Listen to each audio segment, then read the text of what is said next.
untuk mendekat kepada Tuhan yang Maha Suci, ya kita pun harus belajar untuk mensucikan diri kita dari apa? Ya dari hawa nafsu kita. Di antaranya juga yang sudah menimbulkan dosa-dosa karena hawa nafsu kita sendiri itu. Assalamualaikum warahmatullahi wabarakatuh. Jumpa lagi dengan channel spiritual Sufi Kisabdo Alam. Kali ini kebetulan saya sedang berada di wilayah Jawa Timur karena mengikuti ataupun menghadiri acara penutupan suluk, dan kebetulan bertepatan dengan Hari Guru. Maka dari itu saya menghadiri di wilayah Jawa Timur ini karena sedang diadakan acara suluk selama 10 hari. Nah, di sini penjelasan tentang suluk dalam tarekat itu setelah kita itu melakukan baiat, prosesi baiat, dan dibekali oleh zikir-zikir. Setelah ditanamkan nur iman nur kitab, kita diajarin tentang zikir-zikir. Nanti akan berproses di selanjutnya itu dalam zikir khusus selama 10 hari, itu disebutnya suluk. Jadi suluk ini kalau zaman Nabi Muhammad itu khalwat yang di Gua Hiro gitu. Jadi di sini dalam dunia tarekat itu pada hakikatnya mengikuti jejak Nabi Muhammad sendiri gitu, mengikuti napak tilasnya dalam perjalanan untuk menuju kepada Tuhan. Jadi di sini khusus di dalam 10 hari itu di dalamnya ya hanya ada zikir-zikir saja begitu. Jadi disitulah nanti ada proses yang namanya pembersihan hawa nafsu atau tazkiyatun nafs. Dari situlah kotoran-kotoran di dalam kalbu kita yang sudah membekas selama bertahun-tahun lamanya, dan di situ juga banyak sifat-sifat buruk kita nantinya akan bisa dikendalikan. Ataupun sebenarnya sih begini, hanya guru rohani saja yang mampu menolong kita.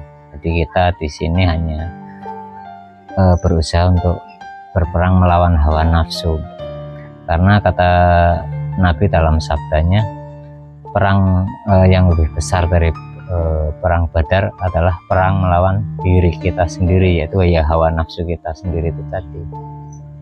Karena kecenderungan manusia selama hidupnya itu menggunakan hawa nafsunya ataupun dikontrol oleh hawa nafsunya di dalam akalnya sendiri itu tadi. Makanya di dalam akal manusia itu rata-rata masih penuh dengan hawa nafsu berupa selera-selera, keinginan-keinginan gitu.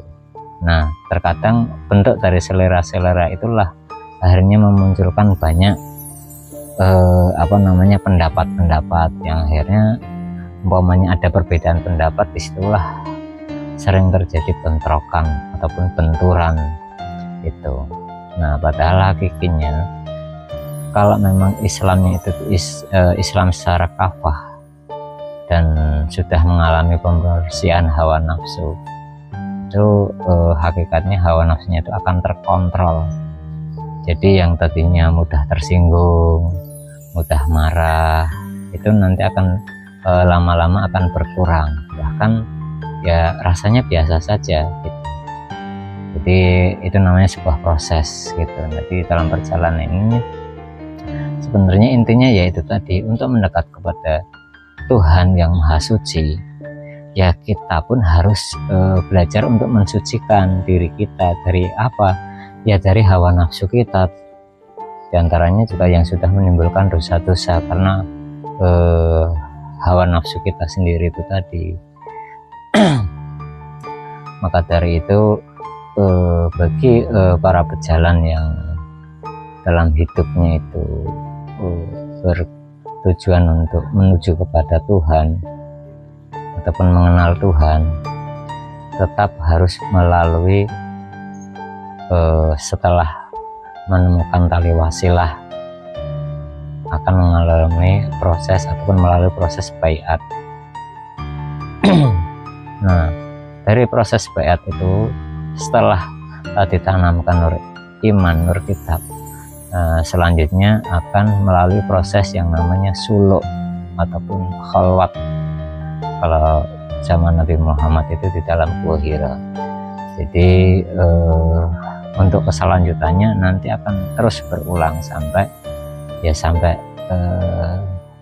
akhir hayat kita gitu. Karena setiap perjalanan ini akan ada proses-proses, terutama di pembersihan hawa nafsu kita, yang akhirnya ketika kita sudah bisa menapaki jalan itu dalam pembersihan hawa nafsu sampai pada minimal itu nafsul mutmainnah. Jadi jiwa-jiwa yang sudah tenang, dari situlah nanti akan lebih terkontrol gitu. Tapi di sini prosesnya tidak semudah membalikkan telapak tangan. Selama orangnya memang bertujuan itu untuk mengenal Tuhan, ya wajib intinya itu ada pembersihan diri disebutnya. Jadi pembersihan diri dari dosa-dosa itu tidak bisa hanya mohon maaf hanya kita beristighfar saja, karena beristighfar itu sifatnya masih hanya sebuah kalimat. Prakteknya namanya kita istighfar itu pada dasarnya minta ampun. Minta ampun itu berarti ada sebuah dosa yang ataupun beberapa dosa ataupun banyak dosa yang pernah kita lalui. Minta ampun itu berarti dibersihkan pada dasarnya. Jadi nggak bedanya begini, sebuah baju yang awalnya itu putih bersih, ketika kita sudah memakainya dan dalam perjalanan pemakaian itu kok menjadi kotor, otomatis kita berniat untuk membersihkan. Kan kita nggak bisa tiba-tiba berdoa kepada mesin cuci, hai mesin cuci, mohon bersihkanlah baju ini, terus tiba-tiba hanya ngomong begitu doang, kan enggak. Pasti akan dimasukkan ke dalam mesin cucinya. Di dalam mesin cuci pasti di situ apa? Akan diputar-putar gitu. Dikasih rinso ataupun intinya sejenis sabun lah ya untuk pembersihan.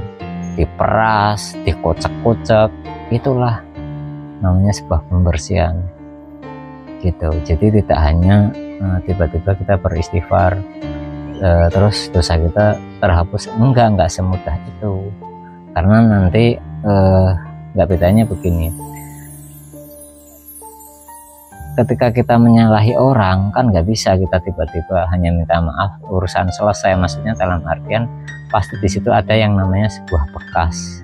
Nah, pembersihan diri kitanya itu nanti akan mengalami hal-hal yang sebagai pengganti dari pembersihan itu tadi. Jadi di sini dengan pertama-tama itu melalui zikir itu tadi, nanti di situ akan diproses di dalam sebuah dimensi sebetulnya. Jadi kalau orang yang belum masuk di dunia tarekat, terutama tarekat yang sifatnya itu mutlak, mungkin tidak akan merasakan hal ini. Tapi di dalam semua proses itu, disitulah kasih sayang Tuhan akan hadir.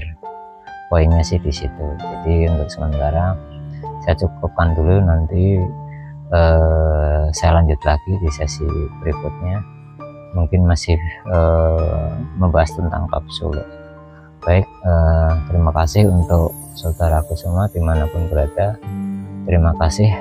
Wabillahi taufiq wal hidayah. Wassalamualaikum warahmatullahi wabarakatuh.